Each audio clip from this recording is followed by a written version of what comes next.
और ये जो है मंदिर जो है काशी विश्वनाथ से के द्वितीय नंबर पे आता है। ये दूस काशी नंबर जो है विश्वनाथ का प्रथम है, तो द्वितीय नंबर ये इसका है।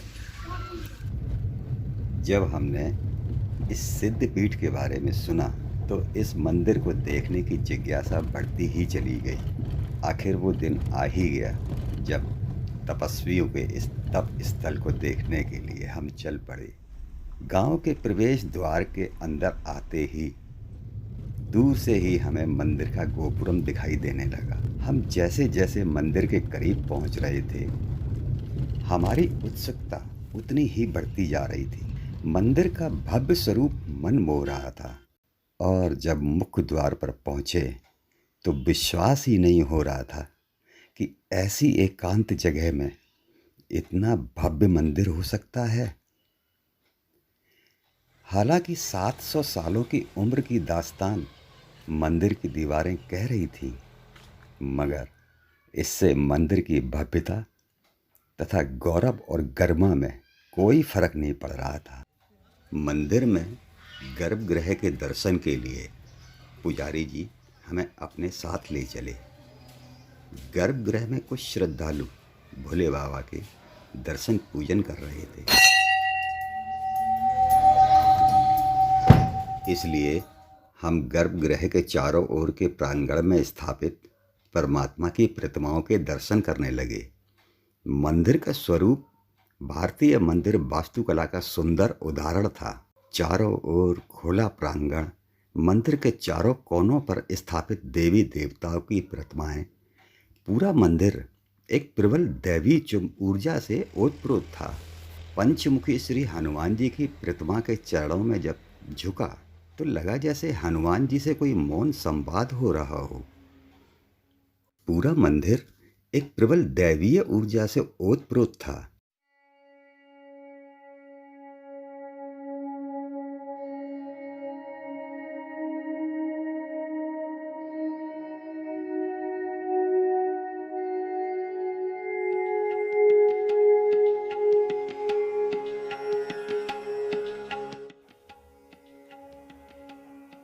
वक्त के क्रूर पंजों के निशान मंदिर की दीवारों पर साफ दिख रहे थे।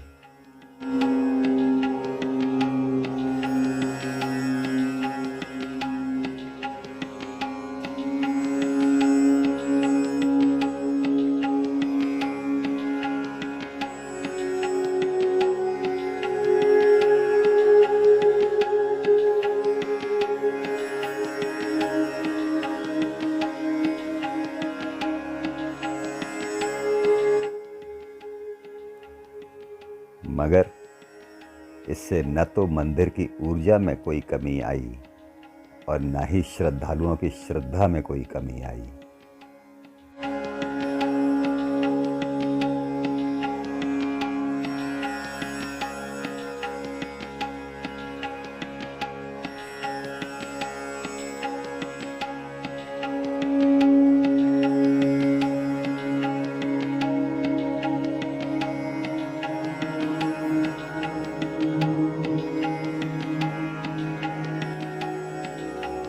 श्रद्धालु अपनी सामर्थ्य भर भक्त के इन घावों को भरते रहते हैं। पुनर्निर्माण का कार्य श्रद्धालुओं की सामर्थ्य के हिसाब से चलता रहता है।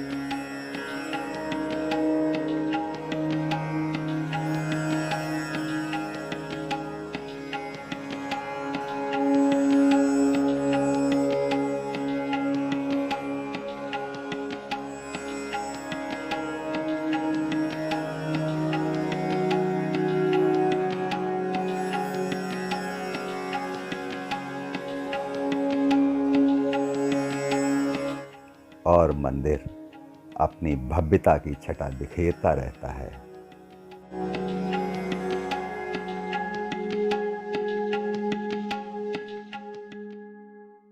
और जब भोले बाबा ने पुकारा और उनके चरणों में बैठने का सौभाग्य प्राप्त हुआ तो जैसे चमत्कार हुआ।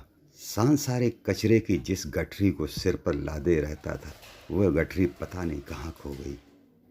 तन और मन इतने शांत हो गए जितनी कल्पना भी नहीं की थी। गर्भगृह का चुंबकीय आकर्षण इतना प्रबल था कि वहां से उठने को मन ही नहीं कर रहा था।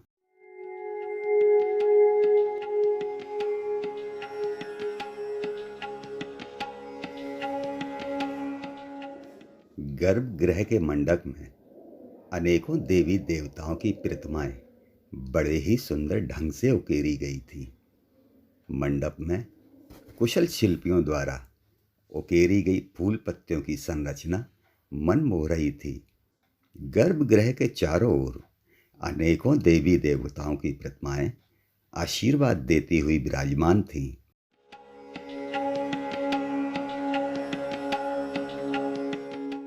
गर्भगृह के दर्शन पूर्ण करने के बाद हमने पुजारी जी से मंदिर के बारे में कुछ जानकारी लेनी चाहिए, जिसे उन्होंने शहर स्वीकार कर लिया। पुजारी जी, कृपया अपना परिचय दें। राम रतन उपाध्याय। हमने उनसे मंदिर की प्राचीनता के बारे में जानना चाहा। कम से कम 700 साल पुराना है। अच्छा, इससे कम नहीं है। हमने उनसे मंदिर के बारे में कुछ बताने का आग्रह किया। सिद्ध मंदिर है ये। लोग जो आते हैं बाहर से और जो मन्नत मानते हैं वो उनकी पूरी होती है, और दोबारा फिर वो आके मतलब जो है अपना जो कुछ बोलते हैं वो चढ़ा के जाते हैं। हमने उनसे मंदिर के बारे में कुछ और बताने का आग्रह किया। लोग आते हैं यहाँ पर पाठ अपना करते हैं। पाठ जो है इसीलिए वो करते हैं कि मतलब जो है जो वो चाहते हैं वो उनको प्राप्त होता है, तो आकर के बाहर से पाठ भी करते हैं। और बहुत दूर दूर से लोग आते हैं, जैसे जबलपुर है और बम्बई कलकत्ता से भी लोग आते हैं, और इधर उत्तराखंड से भी लोग आते हैं। पहले इस मंदिर की कोई मतलब वो नहीं थी। एक दिन ऐसा हुआ कि अकस्मात ये पूरा मंदिर पूरी रात में सफ़ेद हो गया। उसके पहले काला था ये क्या? हाँ, उसके बिल्कुल काला था। काला था, सिर्फ गांव के लोग ही आते जाते थे। और जब ऐसा देखा, जब सुबह देखा तो गांव में चर्चा हुई, तो लोग आए। और उसके बाद जो बाहर भी चर्चा, दूर दूर चर्चा होने लगी, तो सब लोग आने जाने लगे। इन प्रधान देवता से भोले बाबा शंकर जी हैं, मतलब जिनको सिद्धियां प्राप्त हुई। बहुत से लोग जो है यहाँ से अपना जो है पूजन पाठ करके गए। मतलब जो है यहाँ लोगों को सिद्धियाँ, जो बाहर के लोग आए उनको सिद्धियाँ प्राप्त हुई, पर उन्होंने जो है 10-10 और 5-5 दिन का अपना यहाँ जाप किया जाके जब उनको प्राप्त हुआ जो उन्होंने मांगा, तो वो अब जो है शिवरात्रि के, अगर साल में नहीं आ पाते तो शिवरात्रि के पर्व पर वो कहीं हो, चाहे कलकत्ता हो बम्बई, वो आते ही हैं। भगवान खींच के ही ले आता है उनको। यहाँ 3 दिन का मेला बहुत भयंकर लगता है।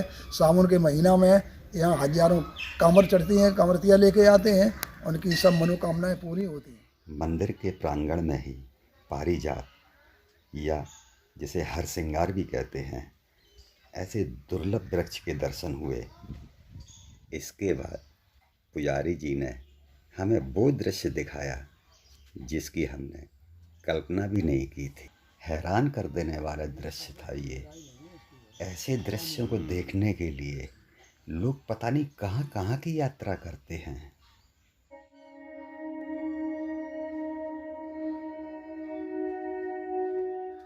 मंदिर के प्रांगण में ही एक सुंदर सरोवर भी है, जिसकी सुंदरता मंत्रमुग्ध कर देने वाली है। सरोवर को देखकर किसी शांत झील का एहसास होता है। सरोवर के जल में विहार करते जल पंछियों को देखकर मन किसी दूसरे लोक में ही विचरने लगता है। सरोवर का दृश्य इतना मनमोहक है कि समय अपनी गति खो देता है। घंटों यहाँ बिताने के बाद भी यहाँ से जाने को जी नहीं करता। पंछी इतने भोले थे कि उन्हें प्यार से पुकारो तो वो पास चले आते थे, और इतने पास बिल्कुल आपके नज़दीक आ जाते थे। इन मासूमों की मासूमियत ने तो दिल ही जीत लिया। सिर्फ एक बार पुकारने पर ही पास चले आए। इतना भरोसा। इन्हें पानी में किलोल करते देखकर मन को जो अपूर्व शांति मिलती है, उसे शब्दों में बयान नहीं किया जा सकता। दूर दूर तक फैले खेत और खेतों में पसरा सन्नाटा। दरअसल ये सन्नाटा नहीं, बल्कि खेतों की अपनी शांति होती है, जो हमारे भीतर उतरकर हमारे अंतर को शांत कर देती है। और यही वो जगह होती है जहाँ हम खुद से खुद की बात कर सकते हैं। हमारा अंतर इतना शांत होता है कि हम खुद को देख पाते हैं, खुद को सुन पाते हैं, खुद को महसूस कर पाते हैं। इसीलिए इस तरह के साधना केंद्र कोलाहल तथा घनी बस्ती से दूर एकांत में बनाए जाते थे, जिससे साधना में शीघ्र गति हो सके।